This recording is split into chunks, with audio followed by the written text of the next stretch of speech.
नमस्कार दोस्तों, स्वागत है आपका हमारे चैनल कहानियों की दुनिया में वाणी में। तो हमारी आज की कहानी है खोटे सिक्के मन्नू भंडारी की कहानी। तो चलिए शुरू करते हैं। जी, इन्हें कहाँ रखूं? एक सहमी सी आवाज पर सब घूम पड़े। देखा एक छोटा लड़का थैली हाथ में लिए भयभीत सा खड़ा है।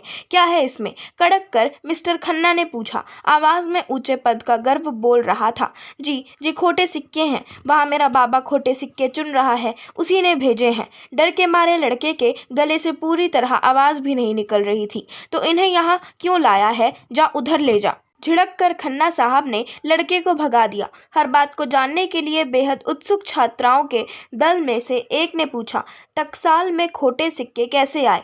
स्वर काफी मीठा था। निरंतर बड़ी बड़ी मशीनों की कर्कश आवाज सुनने के आदि खन्ना साहब को लगा जैसे किसी ने मिश्री घोलकर कानों में उड़ेल दी हो। क्रोध और रौब को एक ओर हटाकर होठों पर मधुर मुस्कान और आवाज में स्निग्धता लाकर बोले, देखिए, बहुत सावधानी के बावजूद कभी कभी बहुत सारे सिक्के बिगड़ ही जाते हैं। जहाँ सिक्के ढलते हैं, अगर उस मशीन में जरा सी भी खराबी हो जाती है तो सारे सिक्कों की शेप बिगड़ जाती है और फिर उनकी गिनती खोटे सिक्कों में होने लगती है।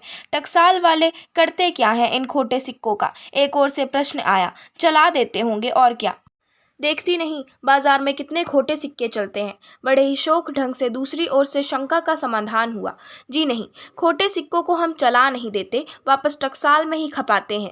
जो चीज़ हमारी टकसाल में खोटी होती है उसकी जिम्मेदारी तो हमारी है, उसे बाहर क्यों भेजेंगे भला? खन्ना साहब ने इस ढंग से कहा मानो बता रहे हों कि देखो हमारी नैतिकता को। हमें क्या इतना गया गुजरा समझा है कि अपनी गलती को दूसरों के सिर से मढ़ दें?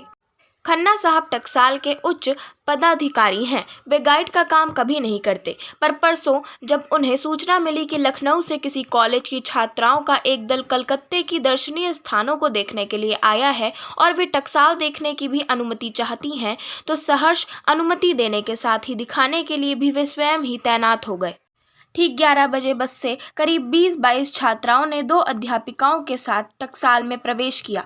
रंग बिरंगे दुपट्टों और विभिन्न प्रकार के सेंटों की मिलीजुली सुगंधी से जैसे एकाएक ही वहां मधुमास आ गया। बड़े तपाक से खन्ना साहब ने सबका स्वागत किया और बड़ी नम्रता से अपना परिचय दिया। उससे भी अधिक शालीनता और विनय से परिचय दिया अपने पद गौरव का। फिर एक बार सतर्क नजरों से सबके चेहरों को पढ़ा और उस पद का रौब आंखें फाड़ फाड़ कर अपने चारों ओर देखती, खुसुर फुसुर करती, एक दूसरी को ठेलती उन लड़कियों पर भी पड़ा या नहीं। इसके बाद टकसाल का संक्षिप्त इतिहास बताते हुए उन्होंने अंदर प्रवेश किया।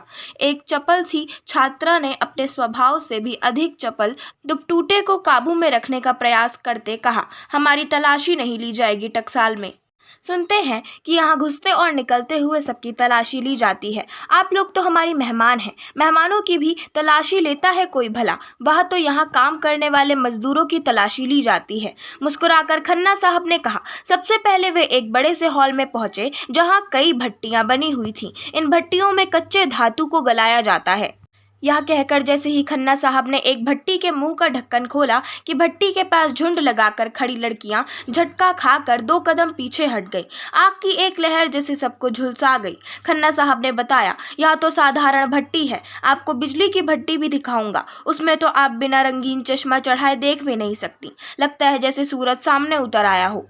इसके बाद उन्होंने सारी प्रक्रिया समझाई कि किस प्रकार कच्चे धातु को गलाकर सिक्कों के उपयुक्त बनाया जाता है और उसके लंबे लंबे बार्स बनाए जाते हैं। बड़े धैर्य और रुचि के साथ वे हाथों का संकेत कर कर के समझा रहे थे और सारी छात्राएं उनके चेहरे पर यूं नजर गड़ाए सुन रही थीं मानो वहाँ का सारा ज्ञान सोख लेंगी।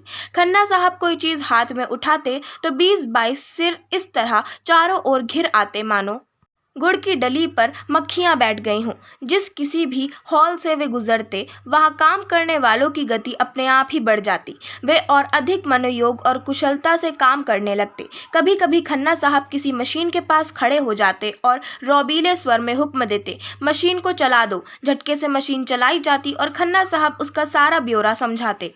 साथ में आई हुई अधेड़ा अवस्था की अध्यापिकाएं शुरू से ही खन्ना साहब की उपेक्षा पा रही थीं। उन्हें खन्ना साहब का लड़कियों में यह आवश्यकता से अधिक दिलचस्पी और आकर्षण अच्छे नहीं लग रहे थे। वे ठेल मेल में कभी जाने अनजाने में लगे हल्के फुल्के धक्कों को भी काफ़ी संदेह की नज़र से देखकर जब तक छात्राओं को फटकार देती थीं, तुम लोग सिर पर ही क्यों चढ़ जाती हो, दूर रहकर क्यों नहीं देखती सुनती। और एक बार छात्राओं के झुंड और खन्ना साहब में संतोषजनक दूरी उत्पन्न कर देती। पर छात्राओं की अत्यधिक जिज्ञासा और आतुरता तथा खन्ना साहब की आवश्यकता से अधिक रुचि में वह दूरी कब और कहाँ खो जाती, कोई जान ही नहीं पाता। घूमते घूमते वे एक बड़े से हॉल में आए, जहाँ की दैत्याकार मशीनें कान के पर्दे फाड़ देने वाली आवाज से बेतहाशा दहाड़ रही थीं। खन्ना साहब के शब्द उस भीषण गर्जना में ही खो जाते थे। परिस्थिति का फायदा उठाकर मुंह को अति निकट लाकर वे बता रहे थे, यहाँ पर तैयार धातु के बड़े बड़े बार्स को पतला किया जाता है। छात्राएं मशीनों से काफी दूर खड़ी थीं, फिर भी उनका शरीर जैसे झुलसा जा रहा था। आग से लाल लंबी लंबी सलाखें पटापट ऊपर से नीचे गिर रही थीं और नीचे हाथों में बड़ी बड़ी संडासियां लिए मजदूर उन सलाखों को उसी गति के साथ उठा उठाकर पास ही पानी की नालियों में पटकते जा रहे थे। नालियों का पानी बुरी तरह खौल रहा था और उनमें से गरम गरम भाप उठ रही थी। आकार प्रकार को देखकर ही जाना जा सकता था कि ये सलाखें उठाने वाले जीव मनुष्य हैं, वरना उनके भाव शून्य चेहरे और मशीन की तरह निरंतर खटखट चलते हाथों को देखकर मशीन का ही भ्रम होता था। शोक हसीन और कमसिन छात्राओं की उपस्थिति भी उन मजदूरों की गति में किसी प्रकार का व्यक्तिक्रम उपस्थित नहीं कर पाई। वर्षों से निरंतर मशीनों के बीच काम करते रहने के कारण वे सावनी समा और वासंती बहारों को शायद भूल चुके थे। उनकी रंगों का खून शायद जलकर राख हो गया था। जिंदा रहने के लिए बड़ी तत्परता से वे मौत से खेल रहे थे। लड़कियों के चेहरे दया और भय से आक्रांत हो उठे। हाय राम, कैसा खतरनाक काम है, एक ने कहा। दूसरी ने उससे भी अधिक सहानुभूति से कहा, मैं तो इतनी दूर खड़े खड़े भी भुड़ता हुई जा रही हूँ, ये पास रहकर कैसे काम करते होंगे। एक ने खन्ना साहब से पूछा, यह तो बड़ा ही खतरनाक काम है, जरा सी चूक में सलाख सीधी टांग पर ही आ गिरे। जी हाँ, सो तो है ही, बहुत सी दुर्घटनाएं होती हैं। अभी कोई 2 महीने पहले ही एक आदमी की दोनों टांगें कट गईं। सच, फिर भी ये लोग यहाँ काम करने आते हैं, अपनी जान को जोखिम में डालकर। किसी ने पिघल कर पूछा, काम करने? अरे एक ही जगह खाली होती है तो 50 टूट पड़ते हैं। आप जानती नहीं, हमारे देश में इंसान की जान बड़ी सस्ती है। चलो बाबा यहाँ से, यहाँ तो अब देखा नहीं जाता। इस विभत्स दृश्य को देखना उन लोगों के लिए शारीरिक और मानसिक दोनों ही दृष्टियों से असहाय हो रहा था। वहां से चलकर उन्होंने एक एक करके सब देखा कि किस प्रकार तांबे के इन मोटे मोटे बारों को पतला किया जाता है, फिर पैसे के आकार के गोल गोल टुकड़े काटे जाते हैं, उन पर राजकीय मोहर और सन की छाप पड़ती है, उन्हें साबुन और सोडे के पानी में धोकर साफ किया जाता है। फिर 5-7 आदमी बैठकर टेरियां बनाकर अपने सधे हाथों से खोटे सिक्के चुनते हैं और उन्हें बकौल खन्ना साहब वापस मिंट में ही खपा दिया जाता है। और यह सब देखते देखते लड़कियों के ताज़े गमकते चेहरे क्लांत होकर मुरझा गए। वहां पर उन लोगों के लिए चाय और जलपान की व्यवस्था भी थी। 2 नौकर खन्ना साहब की आज्ञा की प्रतीक्षा में हाथ बांधे खड़े थे। नाज नखरों से पली ये लड़कियां, जिन्हें कभी गरीबी या अभावों की छाया ने भी नहीं छुआ था, मजदूरों की उस विभत्स झांकी को देखकर बड़ी आतंकित हो उठी। बैठते ही पूछा, इन मजदूरों को तनख्वाह क्या मिलती है? 60 रुपया मासिक। आदमियों 60 रुपए के खातिर अपनी जान जोखिम में डाल देता है। एक ने अपार आश्चर्य और दहशत से पूछा। संसार को मात्र किताबों द्वारा जानने वाले इन अनुभवहीन छात्राओं की बुद्धि पर खन्ना साहब मुस्कुरा उठे। गद्दीदार कुर्सियों पर बैठकर रसगुल्ले और गर्मा गर्म समोसे खाती हुई उन छात्राओं का दिल मजदूरों की दुर्दशा पर करुणा से पसीजा जा रहा था। तभी बाहर से एक औरत के रोने की आवाज़ से बातों का क्रम टूट गया।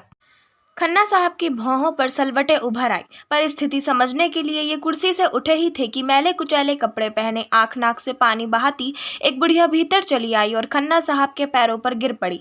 घृणा से खन्ना साहब ने पांव खींच लिए। गुस्सा उनको इतना आ रहा था कि यदि ये कोमल शरीर और उससे भी कोमल दिल वाली लड़कियां उस समय वहां ना बैठी होती तो उसके सिर पर कसकर लात जमा देते। कड़क कर खन्ना साहब ने पूछा, कौन है तू, यहाँ कैसे चली आई? तभी रोकता थामता चपरासी आ गया। उसने बताया कि 2 महीने पहले जिस मजदूर की दोनों टांगें कट गई थीं, यह उसकी स्त्री है। स्त्री रोते रोते सिर पटक पटक कर हाथ जोड़ जोड़ कर कह रही थी, उसे कोई छोटा मोटा काम दे दीजिए सरकार, नहीं तो हम भूखों मर जाएंगे। बैठे बैठे वह खोटे सिक्के चुनने का काम ही कर देगा।